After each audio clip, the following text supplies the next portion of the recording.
niat puasa harus dilakukan sejak malam hari. Kata Nabi SAW, "Man lam yubayyitis siyam minal lail fala siyama lahu." Barang siapa yang tidak meniatkan puasa sejak malam hari, maka tidak ada puasa baginya. Dan ini perbedaan antara puasa wajib dengan puasa sunnah. Kalau puasa sunnah, seorang boleh berniat di pagi hari, boleh. Sebagaimana datang dalam hadis-hadis dan diikuti oleh para sahabat. Ya, Nabi SAW dalam beberapa hadis bertanya kepada istrinya, "Hal indakum ta'am di pagi hari? Apakah ada sarapan wahai istriku?" Kata istrinya, "Tidak ada." Kata Nabi, "Idzan fa ana shaim." Kalau gitu saya puasa. Nabi tanya lagi kepada istrinya, "Hal indakum ta'am? Apakah ada makanan?"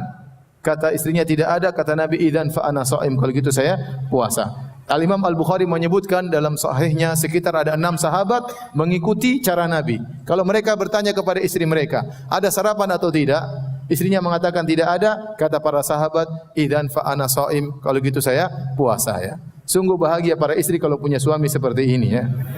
Mami ada makanan? Tidak ada. Kalau gitu papi puasa ya. Besok lagi, "Mami ada makanan sarapan enggak?" "Papi mau kerja." "Enggak ada papi." Kalau gitu papi puasa. Besoknya lagi, "Mami ada makanan enggak?" "Enggak ada." "Mami ngapain aja?" "Papi sudah puasa 2 hari Mami." Sampai kapan papi puasa terus? Jadi ini dalil bahwasanya seorang puasa sunnah dia boleh berniat di siang hari.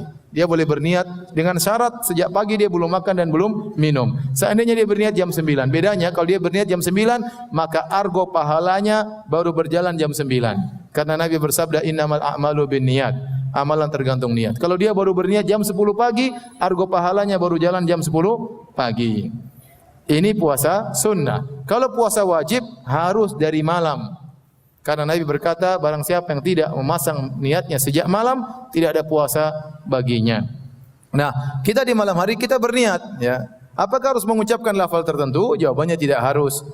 Karena Nabi SAW waktu berpuasa tidak mengucapkan lafal-lafal niat tertentu, dan para sahabat juga tatkala mereka berpuasa, mereka tidak mengucapkan lafal-lafal tertentu, dan Nabi berkata, "Wa khairul huda huda Muhammadin sallallahu alaihi wasallam." Sebaik-baik petunjuk adalah petunjuk Nabi SAW. Sebaik-baik solat adalah solat Nabi. Sebaik-baik puasa puasa Nabi. Sebaik-baik haji hajinya Nabi. Tatkala Nabi berpuasa tidak melafalkan lafal-lafal tertentu dalam niatnya, maka kita pun berusaha mengikuti Nabi, kita tidak perlu melafalkan. Karena sebaik-baik puasa adalah puasa yang dicontohkan oleh Nabi sallallahu alaihi wasallam.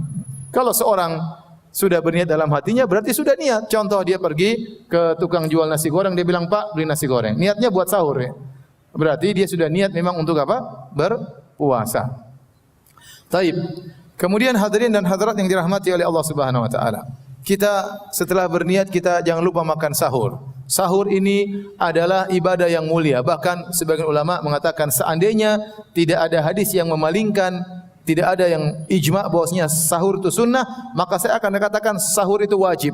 Karena terlalu banyak hadis yang menyuruh untuk sahur. Tapi hukum sahur tidak wajib, hanya sunnah. Contoh, Nabi berkata, "Tasahharu fa inna fis sahuri barakah." Bersahurlah karena dalam sahur ada keberkahan. Nabi SAW berkata, "Tasahharu walau jur'atan mimma." Bersahurlah meskipun hanya seteguk air. Kata Nabi SAW, ya, "Al-farqu bainal al-faslu baina wa baina siyami ahlul kitab aklatus sahur." Yang membedakan antara puasa kita dengan puasa ahlul kitab adalah makan sahur. Ini semua ya menunjukkan bagaimana Nabi SAW memperhatikan masalah sahur. Bahkan dalam hadis Nabi SAW bersahur secara berjamaah. Dari Zaid bin Thabit, "Kami tasaharna ma'an Nabi SAW." Kami bersahur bersama Nabi SAW. Oleh karenanya, sebagaimana ada buka berjamaah, sahur berjamaah juga ada, dan itu sunnah Nabi SAW. Kita tidak apa-apa bertemu dengan kawan-kawan, janji untuk sahur bareng,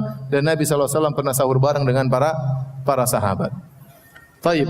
Kita bersahur sampai kapan waktu terakhir sahur? Waktu terakhir sahur sampai adzan subuh. Kalau adzan subuh sudah dikumandangkan, maka harus berhenti. Harus berhenti. Ini pendapat jumhur ulama. Kenapa? Karena itu limit batasan yang Allah berikan. Kata Allah Subhanahu wa taala dalam Al-Qur'an, "Fal ana bashiruhunna wabtagu ma kataballahu lakum wa kulu washrabu hatta yatabayyana lakumul khaytul abyadu minal khaytil aswadi minal fajr thumma atimus siyama ilal lail." Kata Allah, sekarang di malam hari silakan gauli istri-istri kalian. makanlah dan minumlah kalian sampai terbit fajar, sampai jelas benang putih dari benang hitam, maksudnya sampai terbit fajar. Setelah terbit fajar, tsumma atimus siyama ilal lail, sempurnakan puasa kalian sampai malam hari. Ini dalil tegas dari Al-Qur'an bahwasanya batasan kita bersahur adalah sampai terbit fajar. Sebelum terbit fajar kita boleh makan, boleh minum, boleh berhubungan dengan istri. Makanya Nabi SAW bersabda, "Inna Bilalan yu'adzinu bil-lail, fakulu washrabu hatta yu'adzina Ibnu Ummi Maktum." Kata Nabi SAW, sungguhnya Bilal mengumandangkan azan di malam hari, azan pertama. Makanlah dan minumlah kalian sampai kalian mendengar azan kedua, yaitu azannya Ibnu Ummi Maktum. Oleh karenanya, yang tersebar di masyarakat adanya imsak, pengumuman 10 menit sebelum azan, itu bukan berarti larangan. Tapi kalau ada pengumuman imsak, berarti berhati-hati karena 10 menit lagi sudah azan. Masih boleh makan, masih boleh minum, masih boleh berhubungan dengan istri, masih boleh. Ya, 10 menit lumayan ya, bisa 1 piring, bisa 2 piring. 10 menit cukup lama. Kalau ente bangun terlambat 10 menit lumayan bisa makan dan minum ya. Waktu yang efektif 10 menit.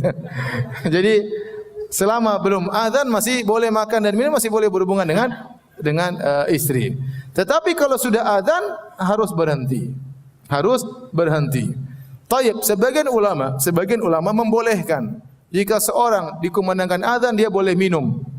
Berdasarkan hadis, "Idza sami'a ahadukumun nida wal ina'u fi yadihi fala yadha'u hatta yaqdiya hajatahu." Jika salah seorang dari kalian mendengar azan sementara gelas berada di tangannya, maka jangan diletakkan sampai dia minum. Ini diambil zahir hadis oleh sebagian ulama bahwasanya rukhsah keringanan dari Nabi kalau kita sedang bersahur, tiba-tiba kita dengar azan, maka kita segera akhiri dengan minum air putih. Namun jumhur ulama 4 mazhab mentakwil hadis ini. Kata mereka hadis ini zahirnya bertentangan dengan zahir ayat. Ayat mengatakan kalau sudah terbit fajar berhenti atau tidak? Berhenti, enggak boleh. Dan ini yang difatwakan oleh para ulama Lajnah Daimah dan yang lainnya, bahwasanya hadis tersebut dibawakan kepada jika seorang ragu atau muadzin diazan sebelum waktunya, atau dibawakan kepada makna-makna yang lain. Mereka berusaha mentawil. Artinya 4 mazhab berusaha berpegang dengan zahir ayat. Kalau sudah azan tidak boleh makan dan minum. Dan saya lebih condong pada pendapat 4 mazhab. Ya, karena zahir ayat jelas, makanlah dan minumlah sampai terbit apa? Fajar. Berarti kalau sudah dikumandangkan azan berhenti. Kalau antum mengambil rukhsah pendapat sebagian ulama, ya cukup minum, jangan lebih daripada itu. Jangan sudah azan santai banget ya. Mami tolong keluarkan sambelnya, kerupuknya mami ya. Ya. Sambelnya kerupuk makan santai. Papi sudah azan, papi udzur santai. Enggak boleh kalau sudah azan selesai.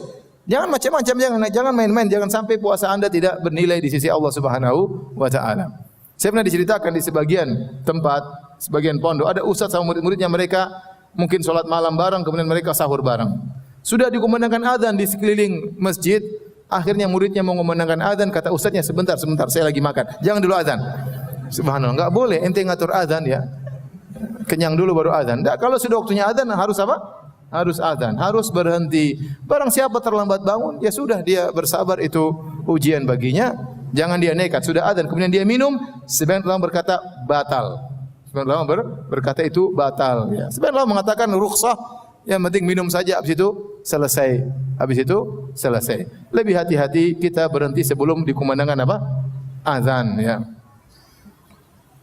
Taib. Sahur, dari kalimat sahur itu maknanya adalah waktu di akhir malam. Waktu di akhir malam. Oleh karenanya sunnahnya kita bersahur menjelang azan.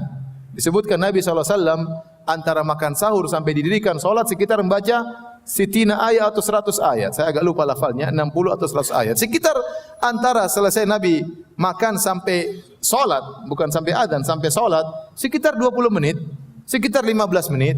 Berarti ini menunjukkan Nabi bersahur menjelang azan. Nabi bersahur menjelang apa? Azan. Itu sunnahnya.